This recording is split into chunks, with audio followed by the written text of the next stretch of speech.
humankind fought against dark creatures. The advantage was clear, but some special humans learned to use magic and fought the demons with it, giving humankind peace. These humans become the Holy Knights. For some reason, 7 Holy Knights betrayed the kingdom. They were known as the 7 Deadly Sins. This is where the adventure begins.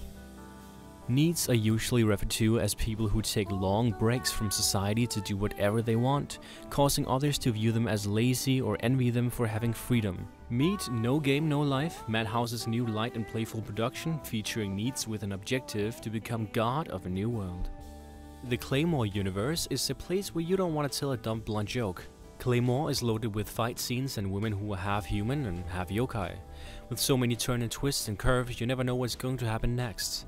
You will have a very hard time putting this anime on the shelf once you start watching it.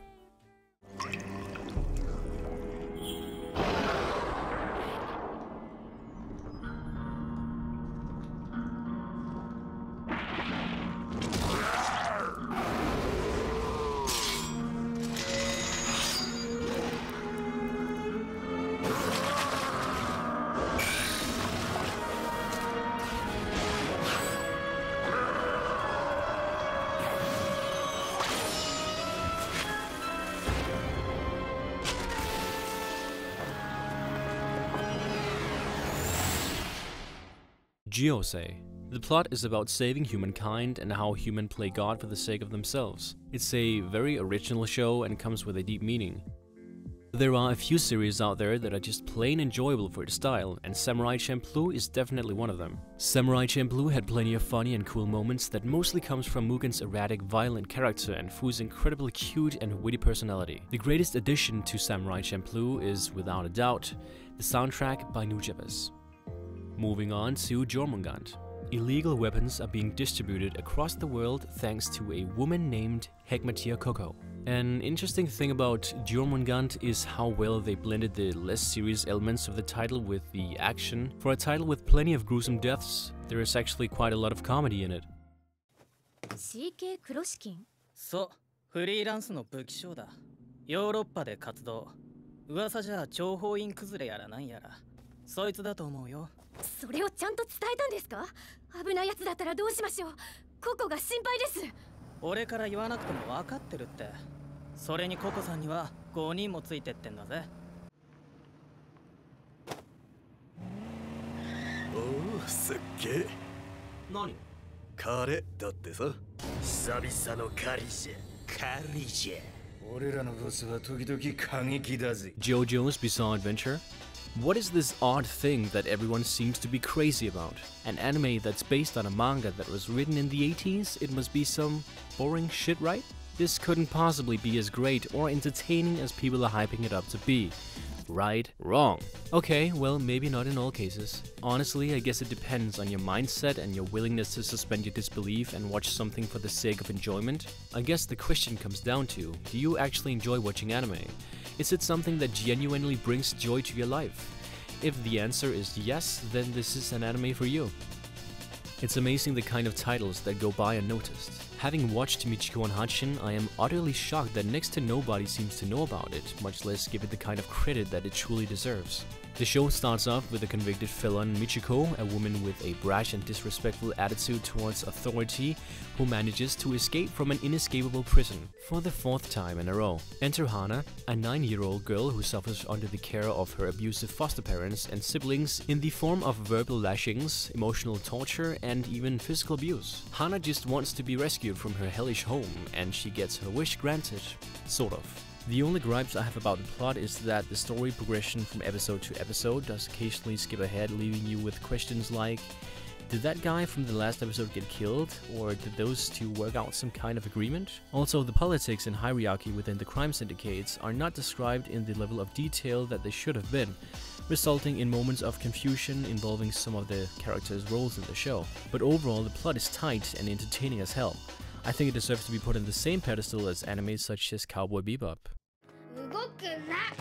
いいぞ。ロデオだロデオ。ちょっとじっとしてなさいよ。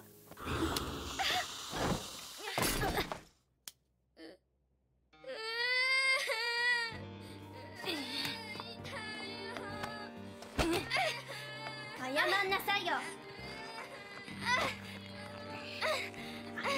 さいって。私悪くないもん。何にもしてないもん。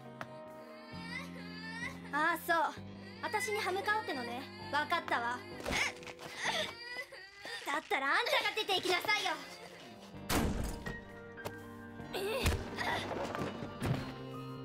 どうせあんたみたいな子うちにはいらないんだから。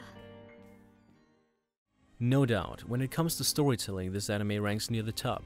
The articulate weaving of destiny wrote by the creators is a tale that can inspire anyone of age to dream. How can anyone not sympathize with the emotions of all three main characters at some point? The development of these three really shines. Unfortunately, Berserk is probably most well known for its infamous ending. No other anime has ever had so many people screaming for a sequel. The first episode gives us a glimpse of what happens beyond the ending, but we're never told how the story got from the last episode to the first. And those of us who want to know more about what happened that day will ultimately have to read the manga. But with all the epic storytelling and characters, Berserk makes for an epic experience.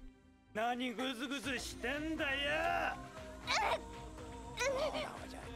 うまいだろ。よし、その調子だ。お嬢ちゃん、残さずに全部舐めとるんだぞ。ついでにテーブルの上を全部舐めてきれいにしてくるな。そいつはいいや。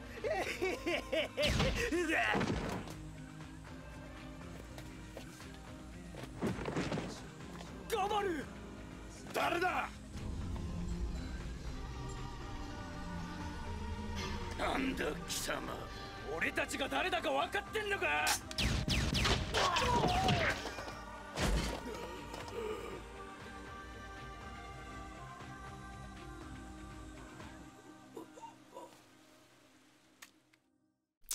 See, I think many people, they watch one episode of Kingdom and they go, hell no, I ain't gonna watch any CGI 3D failure. And I'll admit it looks pretty silly sometimes, but hey, I'm a story kind of guy, so it didn't really bother me. I think it's unfortunately because of this that Kingdom is so overlooked. The animation takes a step back to 2D later during the first episode. It's mostly the fight scenes that are rendered 3D, so if you can live with that, you're in for a great story. The thing that sometimes puts a stick in the wheel for Kingdom is the censorship of violence and brutality. People don't get cut in half, instead they just fly off towards the horizon. Kanki is known as Kanki the Beheader, and while we do witness bloody sacks of supposed dead soldiers' body parts at some point, we never actually see it. Violence and brutality in moderate proportions can add seriousness and give the show a deeper level of authenticity and realism, and I think with a show like Kingdom, a war anime based on Chinese history, this would seem very important, but even without much at all, it pulls itself off surprisingly well.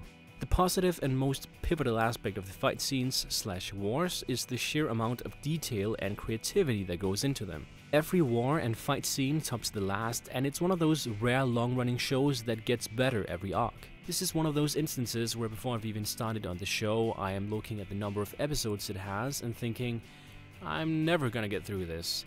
It's kind of ironic how you can judge the series before having watched anything, and then when you do, you end up reading the manga for further material. With all that praise, Season 2 really takes off with a kaboom, and I am eagerly waiting for the third season to arrive. So for those of you looking for an amazing tactical, chess-stylish, action-packed adventure show, here is Kingdom. In a decade full of pulse-pounding action, stoic Bishonen antiheroes, malicious girls, and vampire cheerleaders, Fantastic Children has been largely ignored. Perhaps it is the simple, childlike character designs, the lack of an immediate impact on the viewer, or perhaps because it did not include the aforementioned conventions. Whatever the reason, Fantastic Children deserves far more attention than what is bestowed upon these cliches. If even 2 or 3 anime per year had a plot as good as this one, I would consider myself a blessed individual. Epic in its scope but down to earth in the way one can relate to it, Fantastic Children is one title that everyone can enjoy. さあ行こう。まさかここに残ろうと思ってるんじゃないだろうな。そう思ったらどうだと言うんだ。もう嫌だ。僕はここに残る。急にどうしたというの、アルザ。急にだって、急なもんか。みんなだって分かってるはずだ。僕らのやったことは間違ってたんだ。もう疲れた。僕はここにいたい。僕は混乱とルーゲンだ。弱虫、裏切り者。あなたがいなくなったら私はどうなるの？お願い、パルザ。パルザ、お前の気持ちがどうあれそれを認めるわけにはいかない。立て、パルザ。コナト、ママ、コナト、ママ。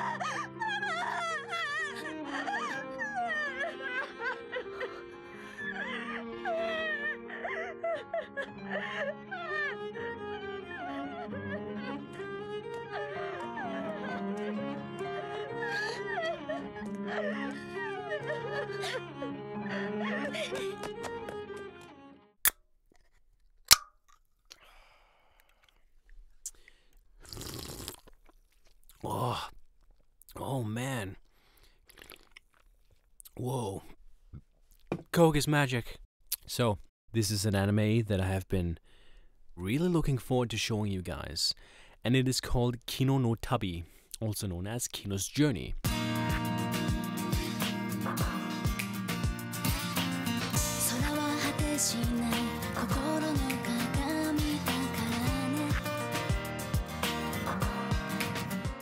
Kino no Tabi is a subtle psychological drama that contemplates human nature through the contrast between its softly painted world and the stark reality of the lives of its inhabitants. Kino's mystery and sensible attitude to traveling across various lands and cultures beckons the viewer to journey along with an open mind. Fans of thought-provoking anime need look no farther than Kino's Journey to whet their appetizers, as few, if any, anime are more thought-provoking. Each episode is packed to the gills with food for thought, sometimes giving the viewer as many as 2 or 3 different things to contemplate within a single episode. Not all of the messages are immediately apparent, and some are presented in as few as 2 lines. This is definitely a watch it twice and discuss it type of show if there ever was one. Kino's Journey will make you take a good look at humanity and think about the way you live your life. The world is not beautiful, and yet it is, but Kino's Journey itself is an elegant masterpiece. But if you want flashy action scenes and brightly colored humor, then this show is not for you. It is a much more quiet type of entertainment that imparts nuggets of wisdom and inspires a reflective mood. And as most of you may already have realized, I have used Kino as my avatar for all of these anime recommendation videos. So for those of you asking me where that guy was from, you know, it's actually not a guy, it's a girl. So don't you dare lay a finger on her. Oh, and here is an anime from my childhood. I fucking loved it.